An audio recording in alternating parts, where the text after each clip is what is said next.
La 52enne è morta ieri sera nell'incendio divampato nella sua camera da letto a Moriago della Battaglia, forse una sigaretta lasciata accesa a causa del rogo. Nei giorni del summit di Papa Francesco contro la pedofilia, la confessione shock su Facebook di un parroco montebellunese, anch'io violentato da ragazzino. Inchiesta a Camorra, Mirko Maestro, il primo cittadino di Eraclea, finito in carcere, sceglie di parlare e nega il voto di scambio con la malavita organizzata. Autonomia, si chiude una settimana che dopo il Consiglio dei Ministri del 14 febbraio sembrava poter essere decisiva, invece ha visto rallentare il percorso, le parole del segretario regionale del Carroccio. L'ultimo episodio è uno scippo nel suo giardino, ma un'anziana trevigiana vive nell'incubo anche per una serie di furti e tentati furti. Sono come carcerate in casa, si sfoga, adesso voglia il porto d'armi. Ieri sera alle 20:10 Emma Della Libera, la 21enne che all'Università di Trento sceglie di diventare ricercatrice per trovare una cura alla malattia degenerativa che l'ha colpita 10 anni fa. Ogni settimana nel comune di Treviso sono 6 nuovi cittadini italiani a Palazzo Rinaldi, il conferimento della cittadinanza da sogno a traguardo per tutti.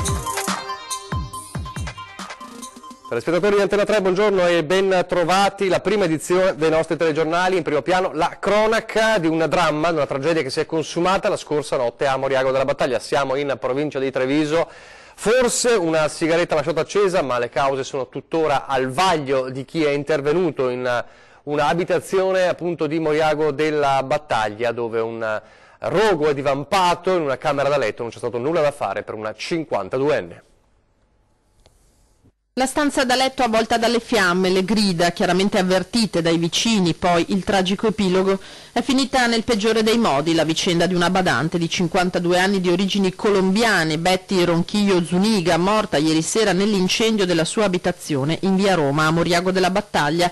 L'allarme è poco prima di mezzanotte. A provocare il rogo sarebbe stata una sigaretta lasciata accesa vicino al letto e proprio in camera si sono velocemente propagate le fiamme.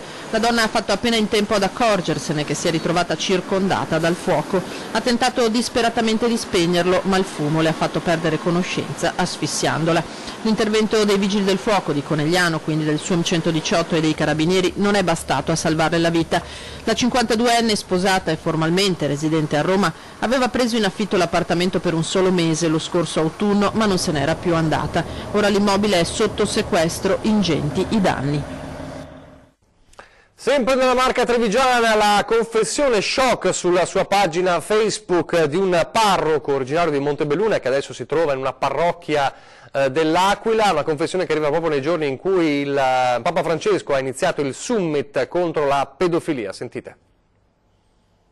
Ha voluto lasciare a Facebook la sua confessione al montebellunese Don Giovanni Gatto. Anch'io sono stato abusato sessualmente, è accaduto 30 anni fa nella parrocchia di Biadene. Ma non è stato un prete, ha detto, è un padre di famiglia. Don Giovanni, che ora opera in una parrocchia dell'Aquila, ha scelto di raccontare questo squarcio drammatico di vita proprio in occasione del summit aperto in questi giorni da Papa Francesco contro la pedofilia. Un racconto shock che riporta indietro di tanti anni, quando lui bimbo è stato attirato a casa di questa persona e lì abusato. Per tanto tempo ha scelto di tenersi dentro questo segreto, ma ora ha trovato la forza di parlarne prima ai suoi familiari, poi al cardinale ed ora pubblicamente sui social.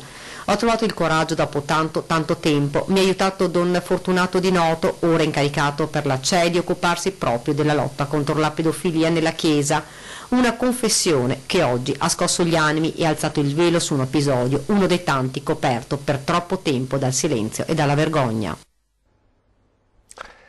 A Eraclea adesso, meglio a Tolmezzo, il carcere di Tolmezzo dove si trova il sindaco, ormai ex sindaco di fatto, Mirko Maestro, arrestato nell'inchiesta sulla Camorra che ha scosso il Veneto. Le ultime novità da nostro Tommaso Stoppa. Tommaso.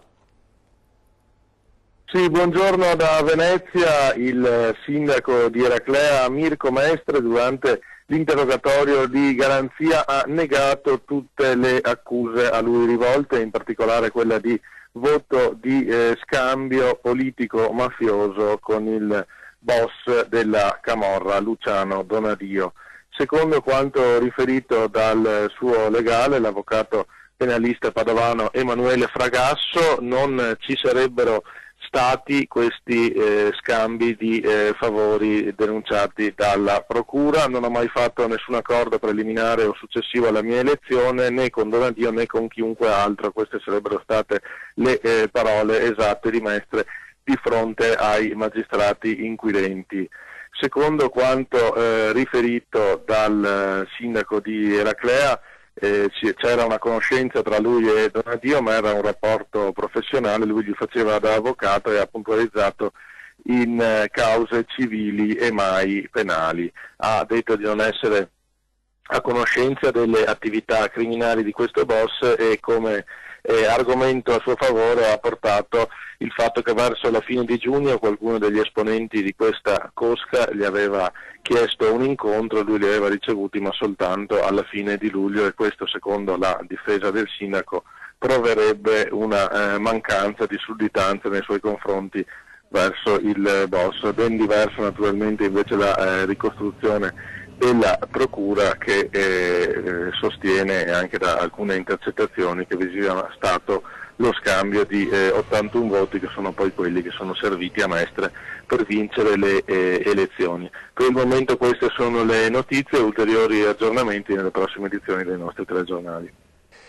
Grazie a Tommaso Stoppa. Da Tommaso Stoppa ad Anna Maria Parisi, che ci aggiorna invece sull'omicidio di Marghera, che ancora scuote la comunità. Anna Maria. Buongiorno da Marghera, dove oggi emergono nuovi particolari in merito alla vicenda dell'uxoricidio di ieri con Gianfranco Duini, 43 anni, che ha ucciso a colpi di coltello la moglie Claudia Bortolozzo di 51. Emerge oggi che la coppia era seguita da tempo dai servizi sociali. I due si erano infatti conosciuti al centro di salute mentale di Favaro una ventina d'anni fa e da allora non si erano più separati, tanto che 10 anni fa, nel 2009, avevano deciso a dicembre di convolare a nozze. All'alba di ieri, lo ricordiamo, la telefonata di due poliziotti con cui urlava "venite, l'ho uccisa, l'ho uccisa". La tragedia qui a Marghera, in piazza Mercato, nella casetta che affaccia alla piazza, al civico 21. I poliziotti allora arrivano, hanno trovato il corpo di Claudia riverso sul letto in un lago di sangue. Il marito l'ha colpita infatti 6 volte con un grosso coltello da cucina, la cui lama è lunga quasi 30 centimetri. Il corpo mortale, quello inferto alla gola di Claudia. Nell'immediatezza dell'arresto Gianfranco Duini ha parlato di litigi continui, di gravi malesseri, ma questo ennesimo femminicidio è ancora tutto da ricostruire. Le due persone protagoniste del fatto, spiega il direttore della salute mentale, il dottor Andrea Angelozzi, erano seguite entrambe dai servizi di salute mentale. I regolari contatti con i medici e gli altri operatori evidenziavano, prosegue il dottor Angelozzi, da molto tempo una situazione pienamente soddisfacente dal punto di vista clinico e di totale collaborazione rispetto alle terapie concordate. Conclude sempre il dottor Angelozzi. Spetta ora agli inquirenti capire il motivo che ha scatenato la furia omicida del marito, che viene descritto da tutti come un uomo innamoratissimo e molto devoto alla moglie. Quindi resta da capire ancora che cosa ha scatenato questo raptus omicida. E da Marghera è tutto, la linea può tornare allo studio. Grazie Anna Maria Parisi. Ci sono i primi 2 indagati per il disastro di giovedì mattina sull'autostrada del Brennero, la serie di tamponamenti nella nebbia tra Nogarola e Rocca e Verona Sud che hanno causato, lo ricorderete, un morto e 41 feriti. Sul registro degli indagati sono stati iscritti 2 automobilisti accusati di aver investito Dino Ghezzi, il pensionato 68enne di Parma, travolto dopo essere sceso dalla sua auto, che è rimasta coinvolta in uno dei tamponamenti in serie. Il numero degli indagati sembra ed evidentemente destinato ad aumentare, in quanto su entrambe le carreggiate dell'A22 si sono registrati complessivamente 22 sinistri e 35 feriti sono tuttora ricoverati negli ospedali di Verona e provincia e anche a Mantova. Il più grave dei feriti è un camionista che ha subito l'amputazione di una gamba. Per i primi 2 indagati al momento non è ancora stato disposto il ritiro della patente, in attesa che venga ricostruita nei dettagli la dinamica dell'incidente. Lasciamo per un attimo la cronaca adesso per tornare a parlare dell'autonomia. Si chiude una settimana che, stando a quanto emergeva dal Consiglio dei Ministri della scorsa settimana, doveva essere decisivo, quantomeno importante per un passo avanti dell'autonomia. Invece, come sappiamo, la cronaca di questa settimana ci ha parlato di una frenata anche pesante, con le parole anche del Premier Conte, che ha parlato di mesi per arrivare al punto cruciale. Sentiamo allora, abbiamo raggiunto telefonicamente questa mattina il segretario regionale del Carroccio, segretario nazionale della Lega Nord Liga Veneta, Gian Antonio D'Area, un po' il punto della situazione, alcune delle parole che poi sentirete questa sera nel corso dei nostri telegiornali. Sentite. Una parte dei 5 Stelle sta frenando questo progetto di autonomia, perché ricordiamoci che i 5 Stelle del Nord la vogliono, quindi è un problema interno al movimento politico 5 Stelle e naturalmente quelli del Sud, perché vedono nell'autonomia un impoverimento delle risorse per i Sud, il che non è vero. L'autonomia si farà perché è uno dei 10 punti sottoscritti da Di Maio e da Salvini, quindi è un punto imprescindibile per quanto riguarda la parte della Lega. E adesso, come noi abbiamo accettato il reddito di cittadinanza, adesso loro devono accettare l'autonomia. Altrimenti rischia di saltare il patto di governo. È chiaro, il patto di governo nasce su quei 10 punti e quei 10 punti, se non passano, salta il governo. Di nuovo la cronaca adesso, un assalto della notte a un bancomat di Campodarsego. Un'esplosione fortissima in pieno centro nel cuore della notte. A tornare in azione, questa volta a Campodarsego, è una banda del Bancomat che ha preso di mira la filiale della banca di credito cooperativo di via Caltana. L'assalto al Bancomat è stato condotto con le modalità oramai note che prevedono la posa di una carica di esplosivo. Il bottino è attualmente in fase di quantificazione, così come lo sono i danni provocati dalla deflagrazione, che non sarebbero pochi, visto che sul posto, oltre ai carabinieri, sono dovuti intervenire anche i vigili del fuoco. E adesso la 74enne trevigiana, siamo a Ponzano Veneto, che è stata vittima qualche giorno fa di una aggressione nel suo giardino per uno scippo, ma questo è solo uno degli ultimi episodi tra furti, tentati furti in casa, che la costringono, ci ha raccontato, a vivere come una carcerata in casa, e adesso la donna, pur con la sua età, vuole farsi il porto d'armi. Sentiamola. Ormai la casa è come un carcere, sono una carcerata perché sbarre, ringhiere, porta blindata, doppia porta nell'ascensore, no basta. L'esasperazione di essere prigionieri in casa propria per proteggersi da furti e aggressioni, ma nonostante i 1000 accorgimenti succede una sera di vivere un incubo dal quale è difficile risvegliarsi. È quanto accaduto alla signora Paola, 74 anni, che vive in via La Storta a Ponzano. Martedì intorno alle 19:10, rientrata dal lavoro, sta parcheggiando l'auto sotto la pensilina in giardino quando una persona di sesso femminile è saltata dall'alto della Pompeiana e mi ha preso, diciamo, alle spalle, portando via la borsa. Pochi secondi e l'aggressore fugge a bordo di un'auto dove ad aspettarla c'è un complice. La signora Paola resta immobile, spaventata e traumatizzata. Drammatico il primo pensiero che fa. Mi butto anch'io sotto un'auto e la finisco. È stato il primo pensiero che ho avuto. La disperazione fa impazzire. Quanto successo è solo l'ultimo di una lunga serie di episodi accaduti all'anziana. Quello che ricordo 20-21, ogni tanto mi viene a mente qualcosa, però comunque sono troppi. Hanno tentato tantissime volte nell'abitazione, no? Cioè, forza di mettere a posto finestre, porte, serrature. Sono esasperata, sì. Non ce la faccio più. Non me lo continui a chiedere perché mi viene e rivivo tutto e desiderare di chiudere gli occhi e basta. Non esco più di sera, non vado a cena fuori, racconta Paola, perché poi sono terrorizzata al pensiero di rientrare a casa sola. Ho paura, terrore, non ce la faccio più, non riesco neanche a parcheggiare a 4 metri di distanza. Mi chiudo in macchina anche quando corro. Esasperazione e paura che hanno portato la signora Paola a prendere una decisione non certo facile. Adesso che cosa devo fare? Adesso sì, bisogna che abbia il coraggio di dare l'esame per il porto d'armi. Chissà che l'arma mi dia un po' più di sicurezza. Ammende per 100.000 euro combinate dai carabinieri a 5 attività commerciali cinesi dai carabinieri di Mestre nell'ambito di una serie di controlli di attività commerciali. Le ispezioni sono state svolte con il supporto dei militari del Nucleo Ispettorato del Lavoro di Venezia e del NAS di Treviso, a un bar, 2 parrucchieri, una pescheria e a un centro massaggi tra la stazione ferroviaria e il centro di Mestre. È stato verificato il rispetto delle normative in materia di conservazione degli alimenti e la tutela del lavoro. I militari hanno accertato un rapporto di lavoro in nero con sospensione dell'attività e contestato 21 irregolarità in materia di sicurezza sui luoghi di lavoro, carenze igienico-sanitarie, omessa autorizzazione all'installazione di impianti di videosorveglianza. E ora la morte di David Cittarella con mercoledì l'ultimo addio al sedicenne atleta delle Fiamme Oro morto nel sonno improvvisamente, che ha lasciato ovviamente nello shock un'intera comunità. Ci sarà anche un ricordo dei compagni della seconda L a seguire l'ultimo viaggio di David Cittarella. Il giovane sedicenne atleta delle Fiamme Oro, morto nel sonno nella sua casa di Padova, sarà salutato nell'aula magna dell'istituto Guglielmo Marconi che frequentava. L'appuntamento alle 15 di mercoledì 27 febbraio sarà la colonna sonora dei suoi brani preferiti a scandire i momenti del ricordo durante la celebrazione del rito laico dell'addio. Giovane promessa del lancio del giavellotto delle Fiamme Oro, David Cittarella è morto nel sonno martedì mattina.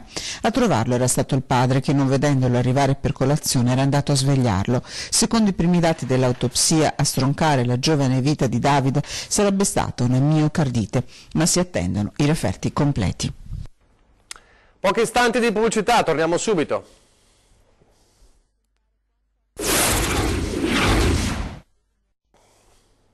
Rieccoci in studio in diretta alla prima edizione dei nostri telegiornali. Ieri sera a 20:10 era ospite Emma Della Libera, la 21enne trevigiana che all'Università di Trento sogna di diventare ricercatrice per trovare una cura alla talassia di Frederick, il morbo degenerativo che l'ha colpita 10 anni fa. Allora sentite le sue parole sulla sensazione di studiare la sua stessa malattia. Sentiamola.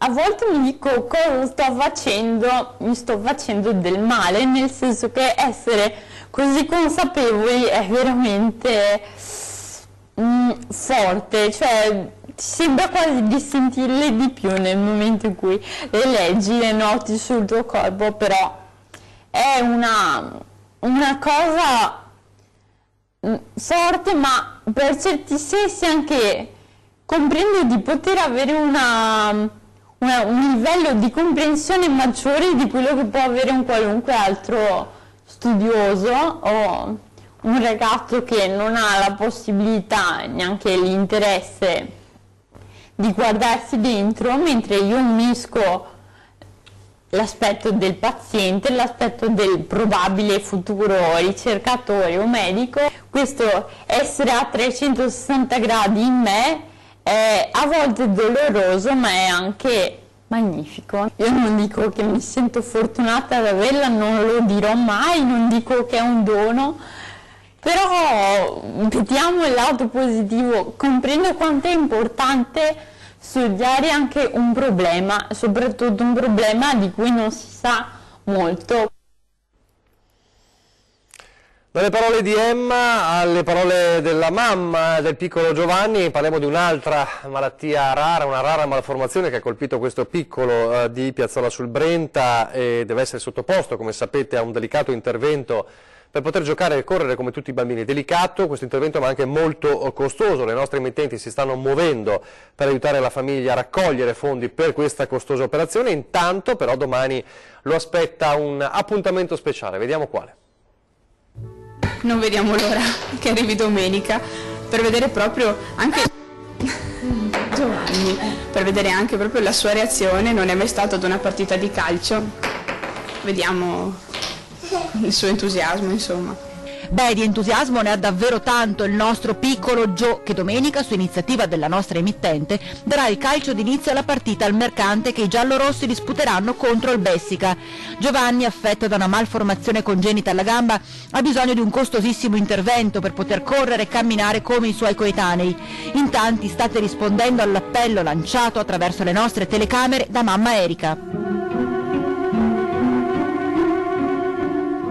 Giorno dopo giorno crescono le donazioni, servono tanti soldi, ma come ci ha detto uno dei nostri telespettatori che ha chiamato la nostra redazione per sapere come aiutare Giovanni, goccia dopo goccia si fa un mare da 400.000 euro, ma insieme si può. Intanto già domenica il nostro guerriero sarà protagonista assoluto della partita dell'FC Bassano 1903. Sì, perché dopo le donazioni della società non solo l'intero ricavato del match sarà devoluto a lui, ma saranno raccolti anche fondi extra per permettere al piccolo Joe di affrontare questo intervento in Florida e chissà che non abbia un futuro come calciatore visto il suo amore per il pallone. E poi finalmente Giovanni potrà giocare come vuole a calcio, già adesso lo fa perché Babbo Natale quest'anno gli ha portato una porta da calcio che lui adora. Di sicuro lo possiamo già definire la super mascotte dei giallorossi. Avete visto insomma l'impressione durante il servizio di estremi per donare quello che volete al piccolo Giovanni, gli stessi estremi li vedete passare dall'inizio di questo telegiornale, li vedrete anche nelle altre edizioni dei nostri telegiornali, nel cosiddetto crawl, nella striscia che passa costantemente sotto il vostro monitor, nella vostra televisione, e ci sono gli estremi del Libano e anche della Postepay se non siete riusciti a raccogliere, diciamo, durante il servizio le cifre. E adesso invece parliamo di un'onorificenza importante. Il Presidente della Repubblica, infatti, Sergio Mattarella, ha conferito 29 attestati d'onore di Alfiere della Repubblica a giovani che sono distinti come costruttori di comunità attraverso la loro testimonianza, il loro impegno, le loro azioni coraggiose e solidali. Ebbene, tra questi 29 Alfieri della Repubblica c'è anche una veneta, Alessandra Cortesia, una 19enne che vediamo qui, residente a Santa Lucia di Piave, che ha vinto la medaglia d'argento alle Olimpiadi giovanili di break dance a Buenos Aires. Il suo successo, è scritto nell'attestato, è frutto di talento ma anche di grande forza di volontà, perché da piccola la giovane Alessandra veniva bullizzata, riceveva lettere minatorie, era costretta a portare gli zaini pesanti di tutti, ha subito quindi il bullismo a scuola, ma l'ha superato con la sua forza e l'ha superata anche con lo sport, in questo caso la break dance, allenandosi 4 ore al giorno, ha acquisito fiducia in se stessa, ha superato questo problema ed è diventata una vera e propria campionessa, quindi davvero complimenti ad Alessandra. Tra i premiati di oggi anche al Quirinale, anche una targa per i 20 bambini della scuola primaria, bambini di 8 anni di Baone, che lo ricorderete nel Padovano si erano fatti vaccinare per proteggere un loro compagno di classe che era immunodepresso, quindi anche a loro molti complimenti. E complimenti anche, parliamo di un'altra cerimonia seppur più piccola ma altrettanto importante per chi l'ha ricevuta, i complimenti ai nuovi stranieri che quotidianamente nel comune di Treviso diventano italiani, sono circa 6 a settimana, 300 all'anno. Siamo stati a vedere una di queste cerimonie abbastanza suggestive. Era stato lui sempre l'straniero, io già ero italiana, anche i figli, e anche i figli facevano sempre battuta a lui, papà sei straniero, e lui diceva un giorno sarò italiano come voi. E poi quel giorno finalmente arriva. Il giorno in cui da stranieri si diventa italiani a tutti gli effetti, con il conferimento ufficiale della cittadinanza. Un traguardo a dir poco importante, come testimonia l'emozione durante la lettura del giuramento. Giuro di essere fedele della Repubblica. Di osservare le Costituzioni e le leggi dello Stato. Giuro di essere fedele alla Repubblica e di osservare la Costituzione e le leggi dello Stato. Brasile, Albania, Romania, India, Ghana e Ucraina. I nuovi cittadini italiani questa volta provengono da questi paesi. Nel comune di Treviso sono circa 300 ogni anno, più o meno 6 a settimana. Ogni martedì a Palazzo Rinaldi una cerimonia semplice ma suggestiva. Oltre al giuramento e alle formule di rito, la consegna di una copia della Costituzione dalle mani del Presidente del Consiglio Comunale. Sono persone che sicuramente si sentono italiani più degli italiani, perché sono obiettivi che si sono posti, hanno lavorato, hanno studiato e quindi arrivano a questo risultato, hanno voglia di avere la cittadinanza. Perché se il palcoscenico è dominato dai temi caldi dell'immigrazione e della sicurezza, dalla diatriba tra ius soli o ius sanguinis, il dietro le quinte invece è il vivere quotidiano di persone che provengono da tutto il mondo. mondo e che costruiscono qui le loro storie di lavoro, impegno, tasse, famiglie, mutui da pagare. A queste persone, in Italia da più di 10 anni ed in attesa della cittadinanza anche da 2 o 3, nessuno potrà più dire con disprezzo: tornatene al tuo paese. Ho mutuo da 25 anni, quindi finché finisco la casa sarò qua. Io sono rumena, della Romania. Sono qui da 17 anni, mi trovo benissimo, mi sono inquadrata molto bene, ho seguito le vostre leggi, mi piace la vostra cultura. Questo paese mi ha dato tanto e è ora che anch'io riesca a dare qualcosa a questo paese. 18 anni che sono qua e sono contenta di arrivare a cittadinanza, che adesso sono italiana. A tutti gli effetti. Sì. Adesso la musica in chiusura, perché c'è un nuovo traguardo raggiunto dal cantautore vicentino di Rosà, Michele Merlo, che aprirà i concerti di una star della musica italiana.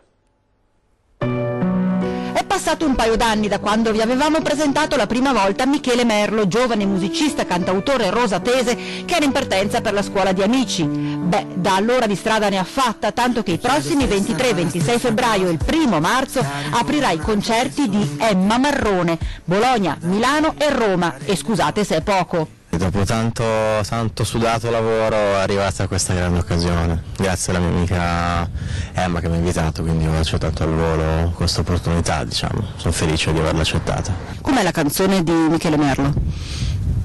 Racconta la mia storia con parole molto facili e semplici. E in questi anni di divulgazione di tutto sul web, certo internet può essere un ottimo strumento, a patto che venga usato con intelligenza, ci conferma Michele. Come divulgazione il social è uno strumento strepitoso, come modalità di inizio di una carriera musicale può essere disastroso. Insomma, l'invito a non usare la strada più facile, a impegnarsi a fondo, come ha fatto la sua amica e guida Emma Marrone. È stato un grande riferimento dal punto di vista personale, perché oltre che musicale, per la sua determinazione, per la perseveranza, per la pazienza e mattone dopo mattone costruire un grande muro.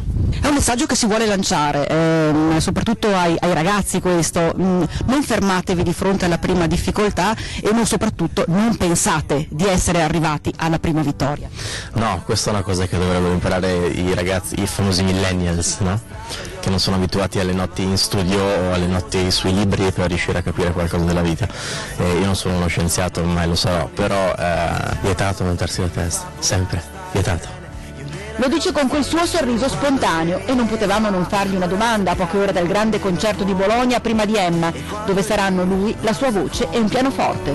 Appena sul palco mi cago addosso ovviamente, però poi non vuoi salire fino all'ultimo, poi ti arriva una mano da dietro sulla schiena che ti si dice vai, e quando sei su non è che puoi dire no, beh raga vado via, ciao, li canti e va bene, poi va bene.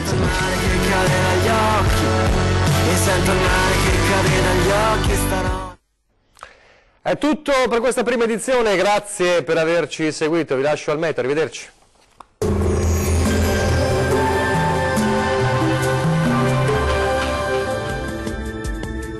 Ben ritrovati al meteo. Nel Veneto cielo sereno o al massimo poco nuvoloso.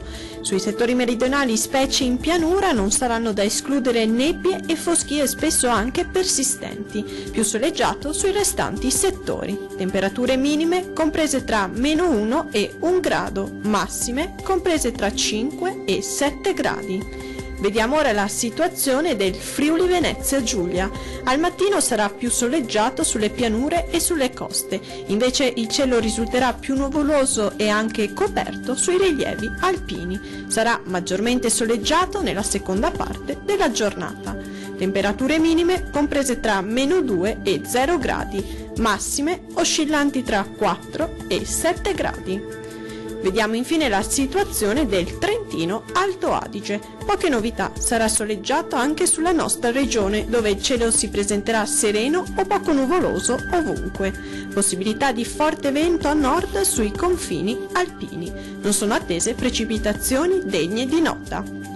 Temperature minime oscillanti tra i -8 gradi, massime comprese tra 7 e 14 gradi. Dal meteo di Antenna 3 è tutto, arrivederci.